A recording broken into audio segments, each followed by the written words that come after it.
Bienvenidos a una nueva inmersión profunda. Hola, ¿qué tal? Hay un concepto verdaderamente fascinante que vamos a explorar hoy. Tradicionalmente, cuando alguien menciona la palabra genio, la mente vuela automáticamente hacia figuras históricas lejanas. Claro, casi inalcanzables. Exacto. Se piensa de inmediato en un lienzo de Leonardo da Vinci o en las complejas ecuaciones de Albert Einstein en una pizarra. O en las sinfonías de Mozart, que compuestas a una edad en la que la mayoría de la gente apenas sabe atarse los zapatos. Totalmente. Se suele percibir la genialidad como un club tremendamente exclusivo, con una barrera de entrada imposible para el resto de la humanidad. Sí, básicamente la idea es que o se nace tocado por una varita mágica o toca conformarse con la mediocridad. Eso es. Pero bueno, la misión de nuestro análisis a fondo de hoy es hacer pedazos esa idea preconcebida. Me parece un objetivo fantástico.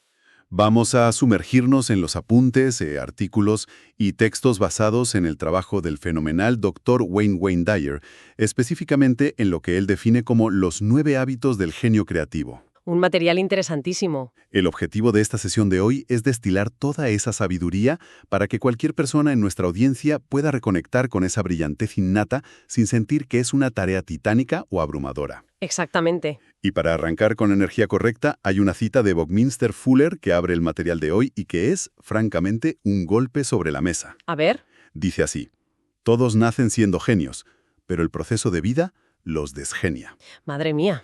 Lo fascinante aquí es precisamente detenerse a analizar esa palabra tan particular que utiliza Fuller, desgeniar. Es fuerte, ¿sí? Es un término que invita a reflexionar profundamente. Fuller y Dyer nos están proponiendo un cambio de paradigma radical respecto a cómo entendemos la inteligencia y la creatividad. Porque la premisa central no es que el genio sea una habilidad externa, ¿verdad? Eso es. No es algo que deba adquirirse a base de un esfuerzo sobrehumano o años de estudio enciclopédico. Al contrario, Claro. plantean que es un estado natural, un potencial universal que reside absolutamente en cada ser humano desde el momento en que nace. Pero claro, luego la gente crece. Exacto.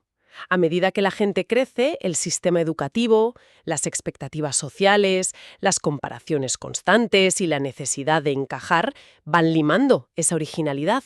¿Y eso sería el proceso de desgeniar? Tal cual. El Dr. Dyer plantea que el genio es en realidad una característica de una fuente universal, de una intención omnipresente. Y como todo el mundo está conectado a esa fuente, el genio no tiene restricciones. No es un accidente ni una cuestión de suerte reservada para unos pocos. Para nada.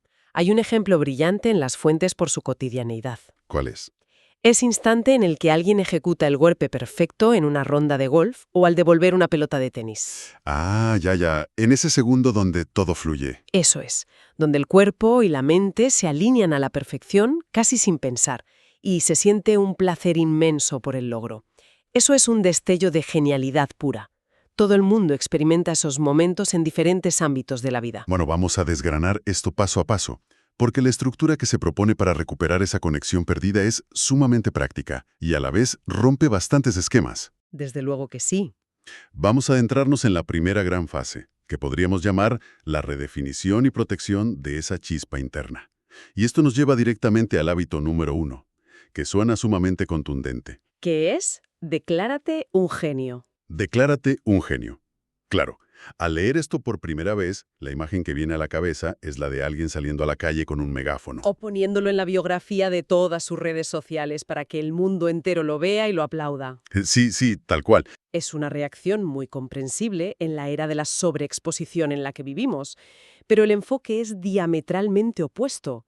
Se trata de una declaración de intenciones totalmente privada. Un pacto íntimo. Efectivamente, un pacto íntimo y silencioso entre uno mismo y el creador o esa fuente universal de la que hablábamos. O sea, la clave fundamental de este primer hábito es que no hay ninguna necesidad de demostrarle absolutamente nada a nadie. Ninguna. Tampoco se trata de entrar en el tóxico juego de comparar los propios logros con los del vecino. Claro, declararse un genio en este contexto significa reconocer internamente que cada individuo posee un don único, una perspectiva que jamás ha existido y jamás volverá a existir en toda la historia de la creación. Es una base indispensable. Entendido, es como plantar una bandera en el propio terreno mental.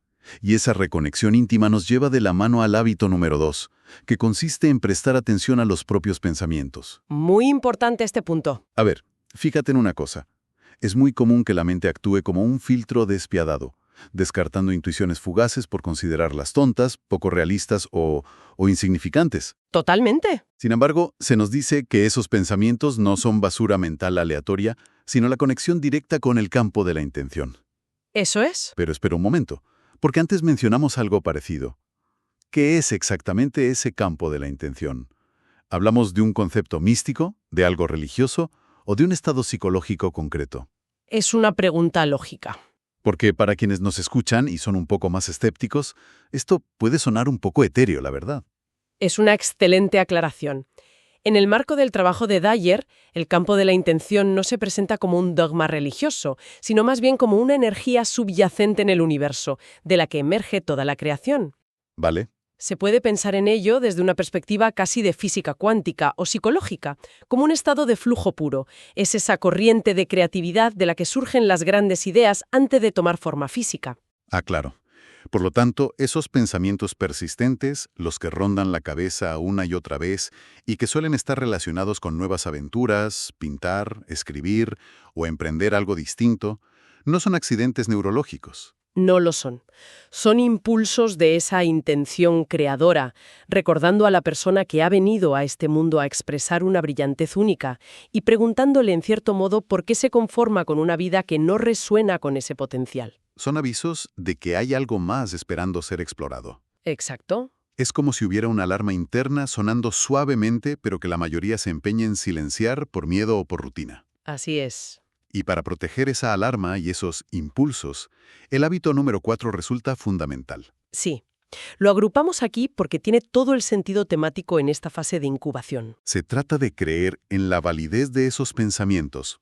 Ojo con esto, porque la estrategia principal que se sugiere para reforzar esa validez es mantener esas ideas en estricto secreto.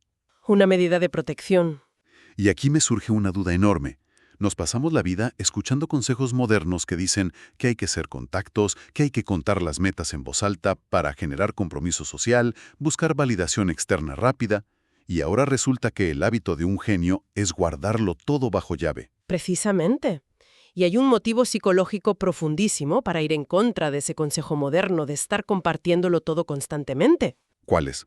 Al mantener estos pensamientos e intuiciones incipientes en un ámbito estrictamente privado, se logra construir un escudo protector vital. Hay que tener en cuenta la fragilidad de una idea. Son muy delicadas al principio. Si alguien comparte una inspiración poco convencional, por ejemplo, decidir a los 50 años que quiere aprender a tocar el violonchelo. Ya me imagino las caras. Exacto. La reacción inmediata del entorno suele ser el escepticismo, la burla sutil o la preocupación condescendiente. Claro, al exponer esa chispa recién nacida, se enfrenta tanto al propio ego como al ego de los demás. Tal cual. Guardarla en secreto elimina por completo la necesidad de justificarla, de explicarla de forma lógica o de tener que defenderla ante un tribunal de amigos y familiares. Y tener que defender una idea prematura agota rápidamente la energía creativa y el entusiasmo que en realidad deberían usarse exclusivamente para nutrir y desarrollar ese proyecto. Has dado en el clavo. Que es donde la cosa se pone realmente interesante. Porque una vez que se ha blindado y protegido esa chispa en la privacidad de la mente, inevitablemente hay que llevarla al mundo físico. No se puede quedar eternamente en la imaginación. Entramos así en la segunda fase. Pasar de la mente a la acción, venciendo las barreras internas. El hábito número 3 nos habla explícitamente de avanzar con valentía en la dirección de esas inclinaciones intuitivas. Y lo que resulta verdaderamente refrescante es que no se quedan en la abstracción filosófica, sino que las fuentes ofrecen ejemplos concretos y muy tangibles. Se habla de tomar medidas constructivas inmediatas, sin importar el tamaño de las dudas que acechen. Ejemplos como atreverse a grabar un audio leyendo poesía propia, O cantando composiciones personales. o algo tan hermoso y accesible como comprar un caballete, unos cuantos materiales de arte básicos y dedicarse una tarde entera a pintar. Sin la más mínima pretensión de que la obra acabe en un museo. Efectivamente, o incluso dar el paso de visitar a un experto o apuntarse a un taller sobre ese tema que siempre ha generado curiosidad. Es, en definitiva, la materialización física de la intuición. Si conectamos esto con la perspectiva general del desarrollo humano, vemos que esa acción valiente, aunque sea a pequeña escala, choca frontalmente con el obstáculo que se define en el hábito número 7.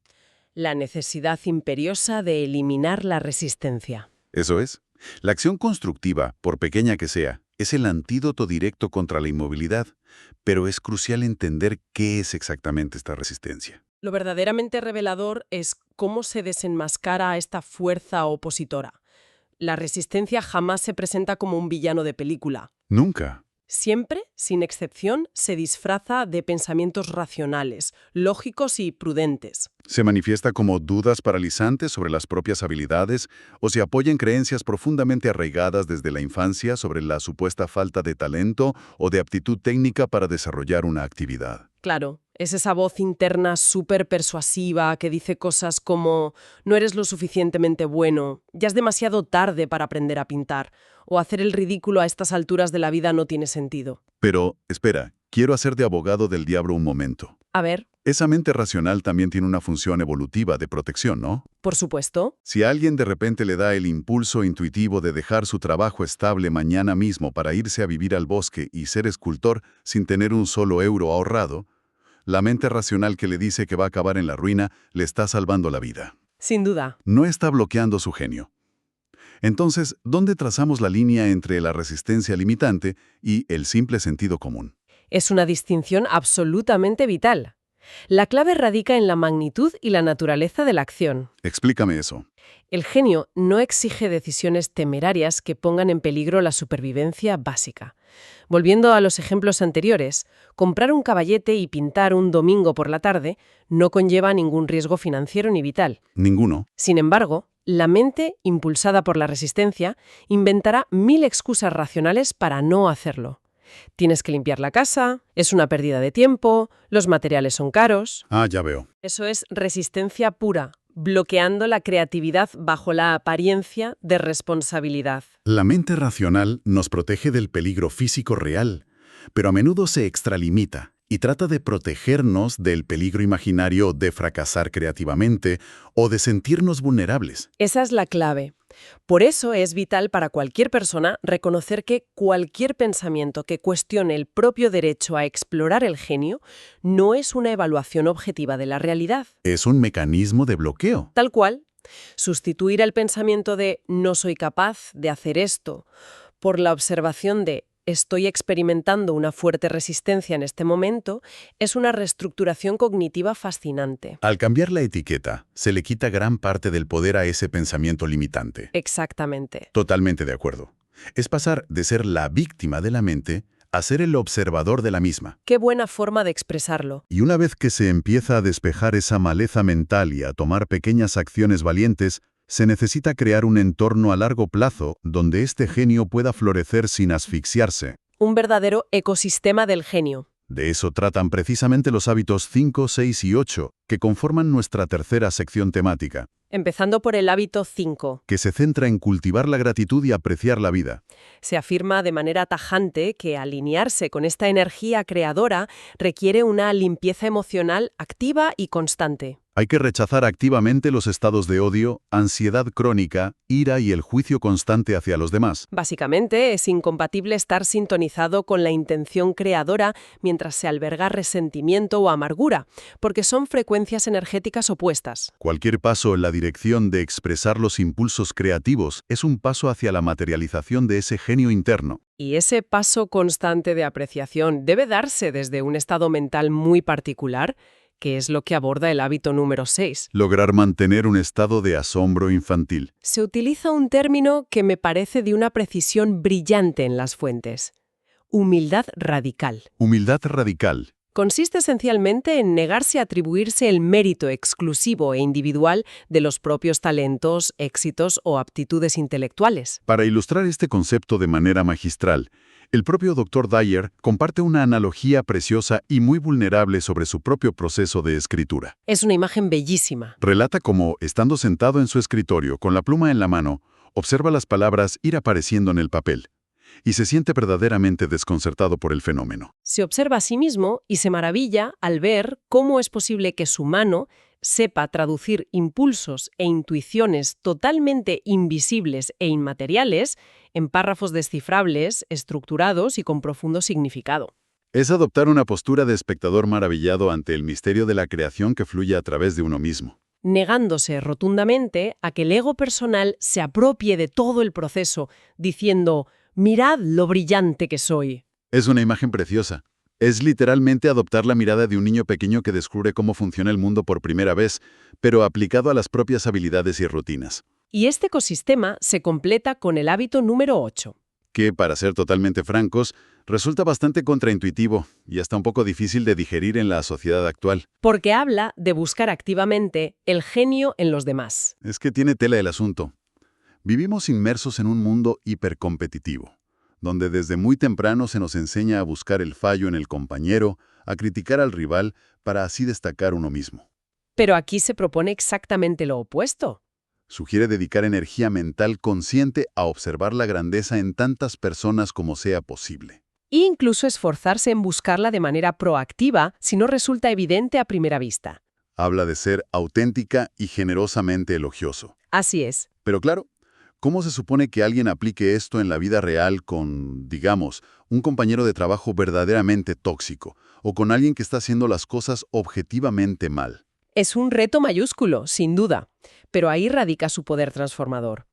En el caso de una persona difícil o tóxica, buscar su genio no significa ignorar su mal comportamiento ni justificar sus actos. Vale. Puede significar, por ejemplo, observar y reconocer en silencio la increíble perseverancia que tiene, aunque esté mal canalizada. O su capacidad para movilizar a la gente, aunque sea desde el conflicto. Eso es. Se trata de un ejercicio de agudeza mental, no de ingenuidad. La razón profunda detrás de esto es una visión sistémica del comportamiento humano. Claro, en un universo que opera mediante principios de energía y atracción, cuando alguien se dedica a reconocer la luz y el potencial en otros, cuando es generoso con elogios genuinos, lo que realmente está haciendo es sintonizar su propio cerebro para identificar la grandeza. Cuanto más se acostumbra a la mente a pensar en términos de genialidad ajena, más natural e inevitable le resulta aplicar esos mismos estándares elevados y compasivos a uno mismo. La energía amorosa, abundante y creativa que se irradia al valorar a otros, está destinada a regresar. Creando un círculo virtuoso de genialidad compartida. Entonces, ¿qué significa todo esto a la hora de la verdad en el barro del día a día? ¿Cómo sostenemos esta energía de asombro, gratitud y creación sin perder la cabeza en el caos de la vida moderna? Eso nos lleva a la cuarta y última fase. La creación y mantenimiento de un espacio sagrado. Y el hábito número 9 es la clave operativa para lograrlo. Simplificar la vida. Las recomendaciones en este punto son como un soplo de aire fresco en medio de una tormenta. Nos instruyen literalmente a eliminar las complicaciones innecesarias. Las reglas autoimpuestas, excesivas. Y esa interminable y agotadora acumulación de deberes, obligaciones y compromisos que acaban ahogando la rutina. Es casi una prescripción médica de soltar lastre para que la creatividad tenga espacio físico y mental para respirar. Y dentro de esta necesidad de simplificación vital, se nos entrega la herramienta práctica más específica y quizás la más desafiante de todas. Recomienda de forma sumamente contundente dedicar unos 20 minutos diarios de manera innegociable exclusivamente a la meditación y el silencio. En nuestra época actual de sobreestimulación constante y ruido incesante, el silencio se ha convertido en el recurso más escaso, más temido y más valioso que existe. Este contacto consciente y diario a través de la meditación o el simple silencio es el puente indispensable que permite que el yo superior se manifieste y sea escuchado. Cuanto más se practica este silencio intencional, más se limpia y se amplía ese canal interno por donde fluye la conexión con la fuente creadora. 20 minutos de silencio absoluto. Para mucha gente. Desde luego. Para cualquier persona que tenga niños corriendo por la casa o el móvil vibrando con notificaciones del trabajo cada 10 segundos, esos 20 minutos a menudo acaban significando esconderse en el baño a oscuras solo para poder respirar un poco. Y escuchar los propios pensamientos sin interrupciones. Sentarse en silencio asusta porque nos obliga a enfrentarnos a todo lo que hemos estado evitando durante el día. Es una descripción muy precisa de la realidad moderna, y es justamente ese miedo al vacío el que nos empuja a coger el teléfono al primer segundo de inactividad.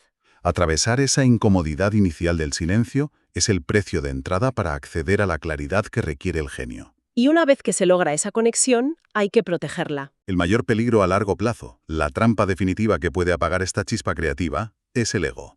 Las advertencias son claras. Si alguien, tras empezar a fluir y a tener ideas brillantes, empieza a atribuir todo su éxito únicamente a su intelecto superior, O si permite que la búsqueda obsesiva de aplausos y aprobación externa lo domine por completo, perderá rápidamente la capacidad de canalizar nuevas ideas. El ego actúa como un tapón en la tubería de la creatividad. la cura constante contra esta trampa es mantener ese espacio sagrado de gratitud inquebrantable. Reconociendo siempre que existe una fuerza creadora superior colaborando en el proceso. Menudo viaje nos hemos dado explorando todos estos conceptos. Ha sido fascinante. A modo de resumen rápido y para consolidar lo más importante, ha quedado clarísimo que despertar el genio creativo no tiene absolutamente nada que ver con acumular datos empíricos hasta la extenuación. Ni memorizar enciclopedias o presumir de un coeficiente intelectual estratosférico. Se trata de una reconexión vital con una fuente de intención universal que ya está dentro de cada uno. Y esto se logra a través de pasos muy concretos, declarándolo en privado, Prestando atención a esas intuiciones que solemos ignorar. protegiéndolas del escrutinio ajeno, Tomando acciones valientes aunque parezcan pequeñas. cultivando el silencio diario frente al ruido del mundo. Y manteniendo una gratitud profunda combinada con la humildad radical de saber que somos canales de algo más grande. Esto plantea una pregunta importante respecto al valor de esta información para la sociedad actual. Cuéntame. Lo verdaderamente democratizador de estos 9 hábitos es que implementarlos no requiere ningún tipo de talento técnico previo, ni grandes inversiones económicas, ni másteres universitarios. Únicamente demandan disposición. Valentía para enfrentar las propias resistencias y una atención plena hacia los propios procesos mentales. Es un recordatorio profundamente esperanzador de que la capacidad de innovar, de crear belleza y de encontrar soluciones únicas está al alcance de la mano siempre y cuando se esté dispuesto a cultivar el terreno adecuado. Es una cuestión de voluntad y de atreverse a cambiar el cristal con el que miramos nuestra propia valía. Y para poner el broche de oro y dejar a nuestra audiencia con algo verdaderamente potente para masticar después de esta sesión, quiero darle una vuelta de tuerca a todo lo que hemos hablado. ¡Adelante! Si asumimos, como hemos analizado profundamente hoy, que la verdadera chispa del genio reside en esta conexión humana y que el proceso de vida y la sociedad nos desgenian, Como decía Fuller al principio, exacto. ¿Qué pasaría si los entornos laborales y educativos modernos implementaran estos 20 minutos de silencio y la búsqueda activa del genio ajeno como política oficial? en lugar de medir únicamente la productividad pura y dura. Eso es. ¿Cuántos genios ocultos despertarían mañana si les diéramos ese espacio? Es un horizonte fascinante para imaginar. Ha sido un placer inmenso desgranar esta sabiduría hoy. Para quienes nos escuchan, el desafío está sobre la mesa. Atrévanse a prestar atención a esa idea persistente Protejan su chispa. y mantengan viva esa genialidad hasta que nos volvamos a encontrar en nuestra próxima inversión profunda. Hasta la próxima. Hasta pronto.